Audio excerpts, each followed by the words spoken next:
Hey guys, welcome to Living It Up Raw, and today it's going to be all about this, the all new BMW F850GS Adventure.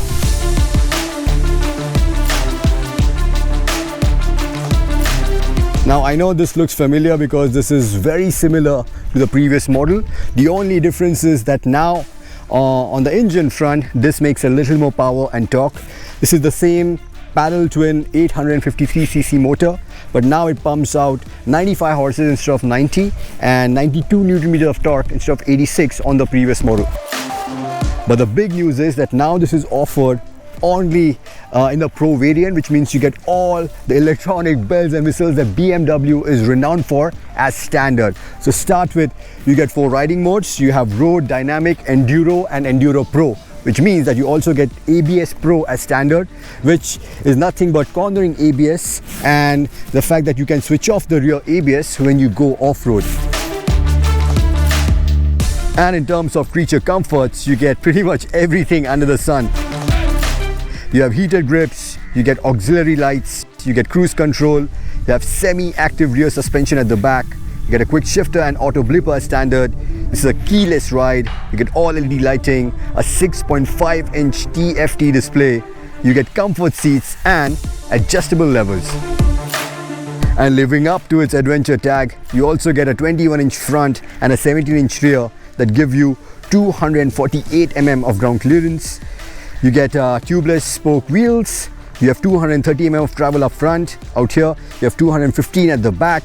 You get a center stand as standard. You also get these widened enduro pegs and an adjustable rear brake lever, which is really cool. And of course, you get engine protection bar and a SumGuard as standard.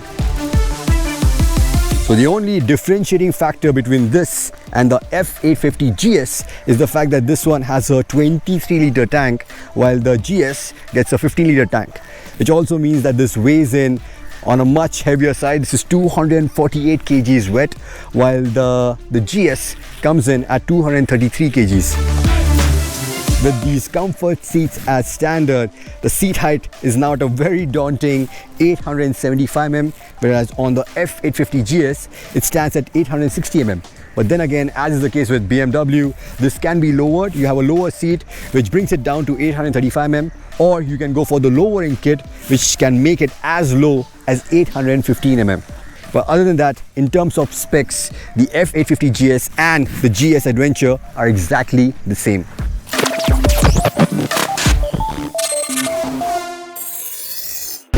So the first thing you notice as soon as you get rolling on a GS or GSA is its insane ability to just lose all this weight, almost 250 odd kgs. We saw the same thing on the 1250 and that has carried forward on this as well.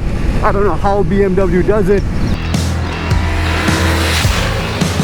It's so beautifully balanced, and especially for a motorcycle of this dimension, of this size and this weight, it's also so easy and quick to steer. Makes it very easy to dart through traffic, and that's where the engine comes really handy too, because you have a lot of mid-range.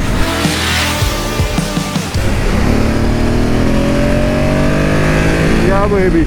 So yeah, the gears first to 3 are quite short. I mean the kind of short which would come really handy when you go off-road.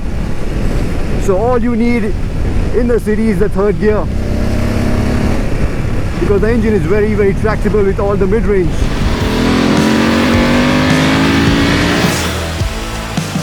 And then out here on the highway, the gears 4 to 6 are slightly taller so that you can cruise comfortably.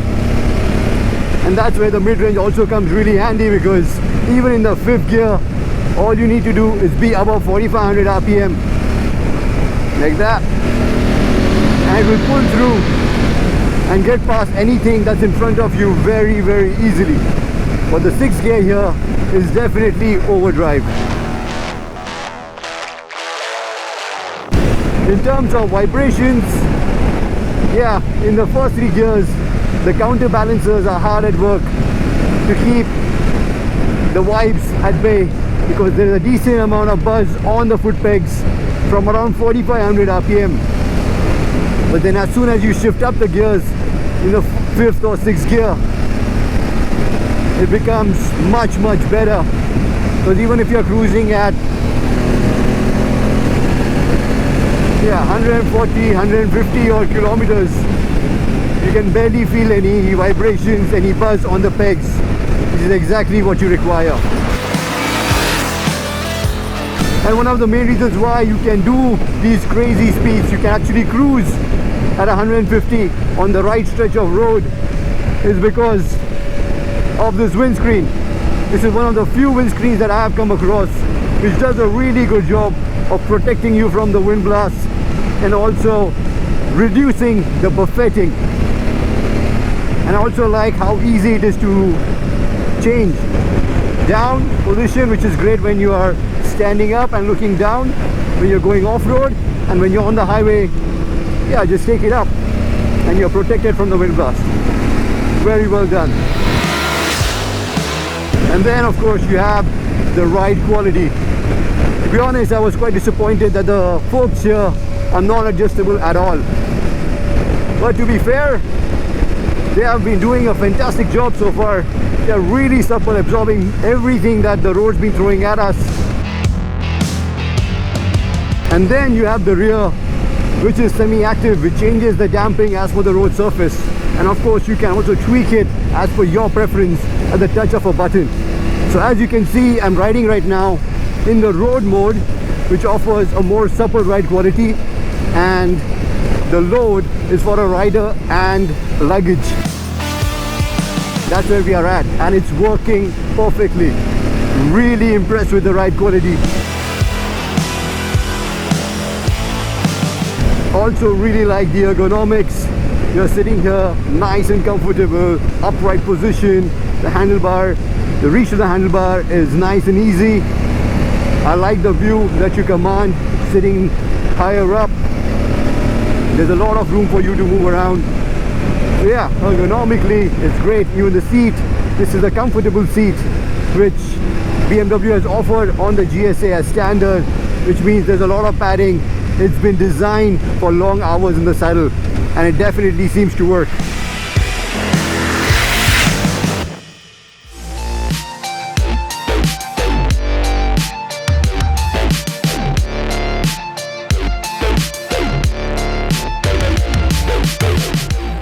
So where can it improve? Well, in terms of heat management for sure, because in terms of the engine, it doesn't really heat up too much. Even in the city, it managed to keep the engine temperature under 100 degrees Celsius, which was admirable. The problem is it diverts all the hot air straight onto your legs. So in the city, in stop-go traffic, the saddle can get really hot. So that needs to be looked into. And secondly, as was the case with the previous generation, the quick shifter on this is not half as smooth as the blipper. So in the lower gears, it can get really annoying while you're trying to shift up. And for a motorcycle of this size, this dimension, and what weighs almost 250 odd kgs, I would have definitely expected more stopping power. And I think that's mainly down to the tires, because I could already see them squealing when you're braking really hard, and also when you would get on the gas in the dynamic mode, could feel the rear twitching.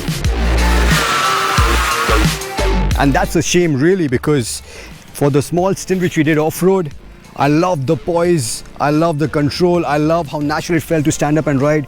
You also have more than enough travel and ground clearance to really go and explore some trails on this machine.